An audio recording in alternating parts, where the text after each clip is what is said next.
નમસ્કાર દોસ્તો, વિડીયોમાં ફરી એક વખત તમારું સ્વાગત કરું છું। જે રીતે ખેડૂતોના રૂપિયા ખવાઈ ગયા છે ને ત્યાર પછી ખેડૂત જે ગુસ્સે થયો છે એ ગુસ્સો જોઈને તમને કદાચ એવું લાગશે ખરું કે હવે દરેક ખેડૂત જો આટલો જાગૃત બને તો કોઈના બાપની તેવડ નથી, ખેડૂતનો એક રૂપિયો પણ ખાઈ શકે।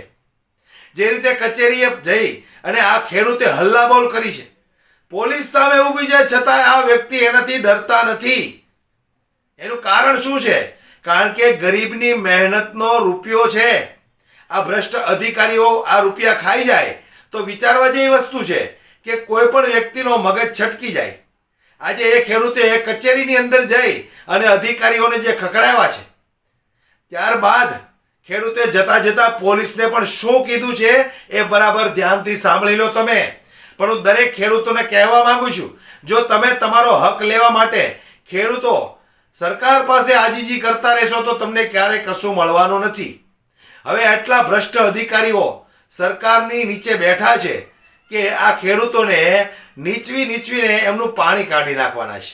પણ ખેડૂત જ્યાં સુધી બોલતા નહીં શીખે ત્યાં સુધી ખેડૂતોને પોતાના હક ક્યારેય મળવાના નથી।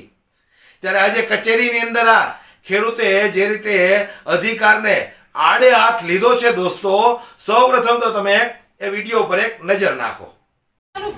તપાસ અમારી કોઈ દી પૂરી પડતી નથી ને પોલીસની કોઈ દી તારીખ પૂરી પડતી નથી, બરોબર? ત્યાં સુધી આ ખેડૂત મરી જવાનો। સીધો બેસવામાં આવો તમે એટલી સહી ન કરી શકો અને મરી ગયા એના રૂપિયા આપી દીધા। તમને કીડા પડીએ, કીડા આરામ જો 3 વર્ષનું છું એમ સાડે કીધું, બીજી આગળ નીકળતો જાય। મહેરબાની કરીને 22 તારીખે અમને તમારા સાહેબને કોઈ કહી દેજો, અમે નોકરી કરવા માંગતા નથી એટલું કહી દેજો। સમજાણો? અમારે કાંઈ ધરોહર તમે અમારે હતું છે નહીં બેહાડ્યા ને કે અમને હેરા બરબાદ કરવા માટે બેહાડ્યા જ? એ બધું પછીનું છે, આપણે સાનમનું છે આપણે। એટલે તમારે છે ને 22 તારીખે અહીંયા અમને કમ્પ્લેન્ટ જોઈએ છે પાછા, બરોબર?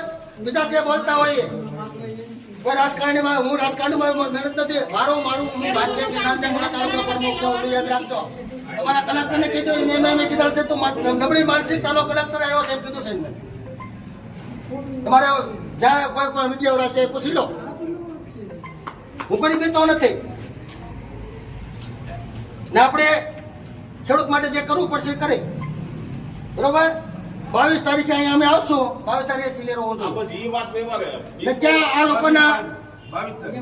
આ લોકોના દેવા મુક્તિના દાખલા રજૂ કરવા જોઈએ હોવા ત્યાં એકવાર, બરોબર? બાકી નકર તાળા મારી હોય તમારા અધિકારીને કહી દેજો, અમતાડવાનું કહી દેજો, બાકી તાળું લાગી જાય।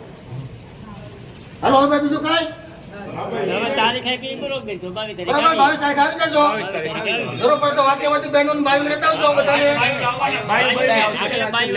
21 તારીખે આવી પહેલા તમારી મુલાકાત લેવા, સાહેબની મુલાકાત લે, તમારી પણ લે 21 તારીખે, 22 તારીખે પછી ધમસ ભાવ છે તમારે તમારા ભાઈઓને કેવું જ કહેતા આ તમને બસ છૂટી 22 તારીખે ફાઇનલ। અને પોલીસને અહીંયા તમારે રાખ્યું, તમારા પ્રોટેક્શન માટે રાખજો, અમારા નહીં, અમારે ચાર્જ છે ગમે 22 તારીખે ધરણા ઉપર અહીંયા ઉતરી જાવ। સાહેબ હાજરમાં છે, સાહેબની હાજરમાં તમે ભલે તમારા મેનેજર એટલે સુલે ભંગ નહીં કરીએ। હાજરમાં છે। જોડે વાત કરાવી છે ભાઈ, આમાં અમે તો બીજો તો શું? ના એમ નથી। અમારે જો સાહેબ તમે સિનિયર અમારે કઈ લેવા દેવાનું હોય, હા બરોબર, અમારે તમારા સુધીનું અમે એને ઓળખતા નથી, અમે કોને ઓળખીએ? સિનિયર પૈસા ઉપલબ્ધ જો છે, તમે ન કરાવી શકતા હોય તો અમે 22 તારીખે અમે આવશું અહીંયા, બરોબર? તમારે પોલીસ પ્રોટેક્શન માંગવું હોય તમારા માટે માંગજો, અમારા માટે નહીં, બરોબર?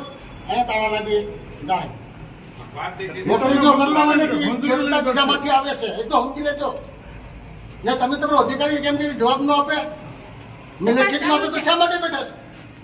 અને પછી 22 તારીખે ભારતીય કિસાન સંઘ આખું આવશે અને સંગઠન જે આવે ને પછી તો હજા બની લેજો, તમારા પાટનું નિરાશ વિના હોતે થઈ જાય એટલું યાદ રાખજો। સંગઠનમાં 20,000 ખેડૂત ભેગા છે। હા, જરૂર પડશે તો ગુજરાત બોલાવા,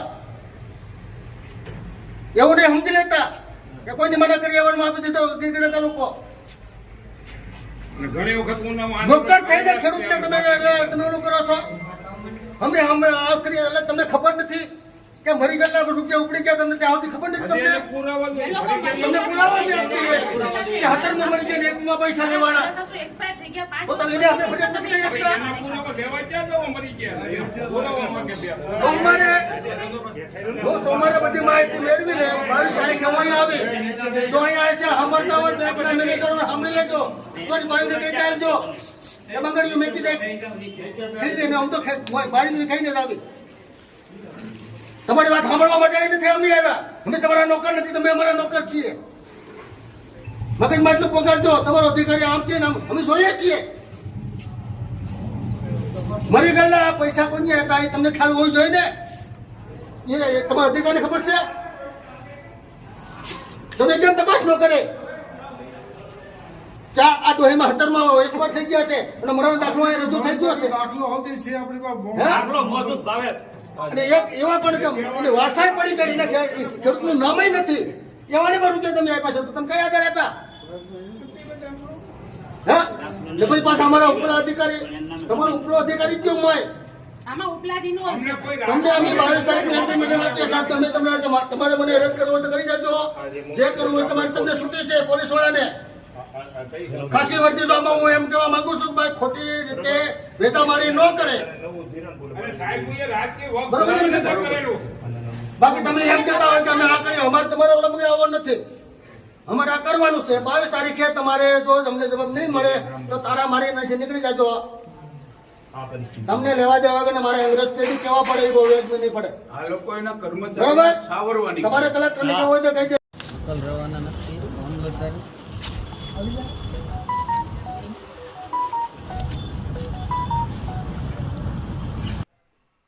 તો દરેક ખેડૂતે જાગૃત બનવું જ પડશે આજ નહીં તો કાલે પોતાના હક અધિકાર માટે ખેડૂતે અવાજ ઉઠાવતા શીખવું પડશે કારણ કે જ્યાં સુધી ખેડૂત નહીં બોલે ત્યાં સુધી આ સરકાર એને આસાનીથી એમના હક અધિકારો આપવા તૈયાર નથી એટલે વિચાર કરો કે ખેડૂતો તમે આગળ વધશો બોલશો સરકાર પાસે માંગણી કરશો તો જ તમને તમારા હક અને અધિકારો મળવાના છે ત્યાં સુધી તમને તમારું કશું મળવાનું નથી ફક્ત 2000 રૂપિયા જે સરકારમાંથી આવે છે એ 2000 રૂપિયા લઈ અને તમારે ખુશ રહેવાનું છે વિડીયો વધુમાં વધુ શેર કરો દરેક ખેડૂતો જાગૃત બને દરેક ખેડૂતોને પણ ખબર પડે કે હવે સરકારી કચેરીની અંદર જઈને જો કંઈક બોલશું તો આપણું ભલું થશે નમસ્કાર કરે છે ખાલી વાયદાઓ આપે છે ખાલી દિલાસાઓ બોલે છે ખાલી જૂઠાણાઓ અને કરે છે માત્ર ભ્રષ્ટાચારો આવા જ ગુજરાતને ઠગનારાઓની ખોલીશું પોલ જોતા રહો ધી ઠગ્સ ઓફ ગુજરાત દર ગુરુવારે રાત્રે 7 વાગે